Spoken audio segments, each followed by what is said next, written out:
మాటలు చెప్పటం చాలా చాలా ఈజీ, కానీ చేతల్లో చూపిస్తేనే ఒరే అతను ఇచ్చిన మాట నిలబెట్టుకున్నాడు రా అని అంటారు. మన రాజకీయాలలో ఎవరు మాటిచ్చి మాట తప్పుతున్నారు, ఎవరు మాటిచ్చి మాట నిలుపుకున్నారు అనేది ప్రజలకి ఖచ్చితంగా తెలియాలి.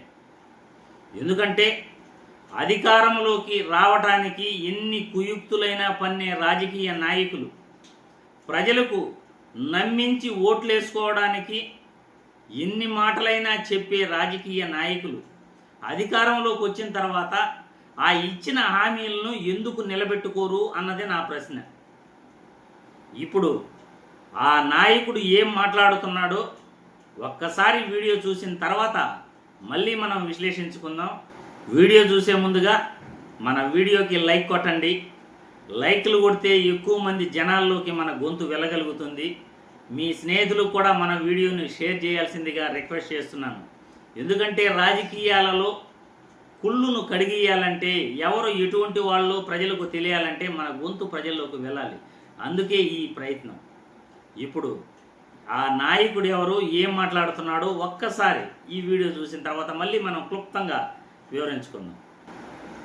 మేము ముగ్గురం కూడా ముందు ఒక మాట చెప్పాను, నేను కానీ పవన్ కళ్యాణ్ గారు కానీ సంక్షేమానికి పెద్దపీట వేస్తాం. ముందించిన సంక్షేమ కంటే మెరుగైన సంక్షేమం ఇస్తామని ఆ రోజు మేము చెప్పింది సూపర్ 6 చెప్పి సూపర్ హిట్ చేశాం. 18 నెలల్లో చరిత్ర సృష్టించామని చెప్పి కూడా నేను మీకు తెలియజేస్తున్నా. అయిందా? బాగైందా? ప్రతిదానికి ఓవర్ ఎక్స్ప్రెషన్. ఇప్పుడు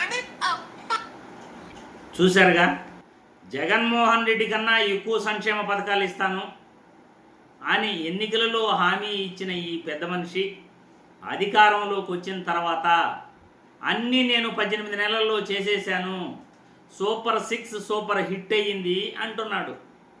మరి మీరే చెప్పాలి, చంద్రబాబు నాయుడు గారు ఇచ్చిన హామీలన్నీ నిలబెట్టుకున్నాడా?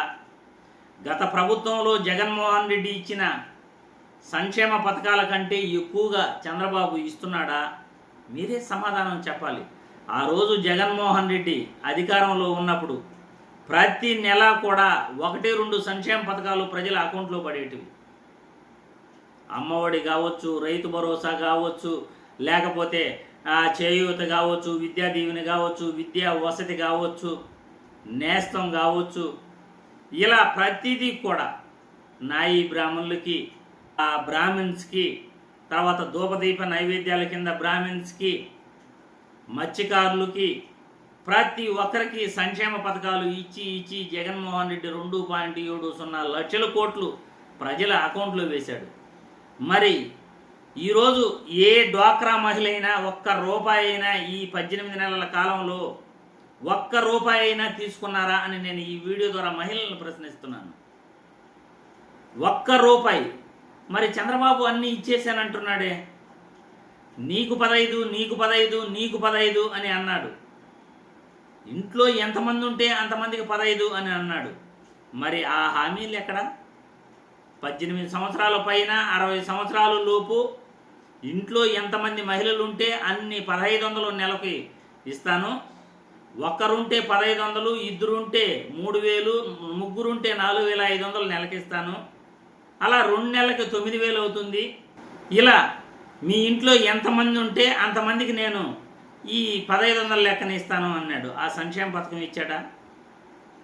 ఏమి హామీలు ఇచ్చి ఈయన ఏమి నెరవేర్చుకున్నాడని. ఉచిత గ్యాస్ అన్నాడు, చెప్పులు అరిగిపోయేలా గ్యాస్ కంపెనీలు చుట్టూ తిరుగుతున్నారు. ఉచిత బస్సు అన్నాడు, ఆ బస్సు ఎప్పుడు వస్తుందో తెలియదు. తిరుపతి నుండి వైజాగ్ వరకు బస్సులో వెళ్ళాలంటే మీరు ఉచితంగా బస్సులో వెళ్ళిపోతున్నాడు. ఆల్ట్రా పల్లి వెలుగులో తిరుపతి నుండి వైజాగ్ వరకు ఆల్ట్రా పల్లి వెలుగులో వెళ్తారా? పల్లి వెలుగు బస్సుల్లో వెళ్తారా? ఏ సూపర్ లగ్జరీ ఇస్తే తిరుపతి నుండి వైజాగ్ వరకు బస్సులో వెళ్ళొచ్చు. తిరుపతి నుండి విజయవాడ కానీ, తిరుపతి నుండి అనంతపూర్ కానీ, వైజాగ్ నుండి విజయవాడ కానీ, విజయవాడ నుండి అనంతపూరు, కర్నూలు కానీ పల్లి వెలుగుల్లో వెళ్తారా? మరి ఆ రోజు చెప్తేవు కదా రాష్ట్రంలో పుణ్యక్షేత్రాలన్నీ తిరిగిచ్చు అని, పల్లి వెలుగుల్లో తిరగమంటారా? ఎంత అన్యాయం అంటే చంద్రబాబు నాయుడు చెప్పిన మాటలు, ఇచ్చిన హామీలు. 20 లక్షల ఉద్యోగాలు అన్నారు, ఉద్యోగం ఇవ్వకపోతే నిరుద్యోగ భృతి ఇస్తామన్నారు. ఎవరికైనా నిరుద్యోగ భృతి వచ్చిందా? నిరుద్యోగులను అడుగుతున్నా. పోనీ విద్యార్థులకు ఫీజు రీయింబర్స్మెంట్ పడిందా? విద్యార్థులను అడుగుతున్నా. పోనీ మహిళలకు, డ్వాక్రా మహిళలకు డబ్బు పడిందా? ప్రశ్నిస్తున్నాను. చెప్పండి మీరే. చంద్రబాబు సూపర్ 6 సూపర్ హిట్ చేశాను అంటున్నాడు. మరి మీరే సమాధానం చెప్పాలి కామెంట్ల రూపంలో. చంద్రబాబు ఇచ్చిన హామీలు నిలబెట్టుకున్నాడా లేదా? ఇటువంటి నాయకులు రాజకీయాలకి ఎంత అవసరమో మీరే కామెంట్ల రూపంలో తెలియజేయండి.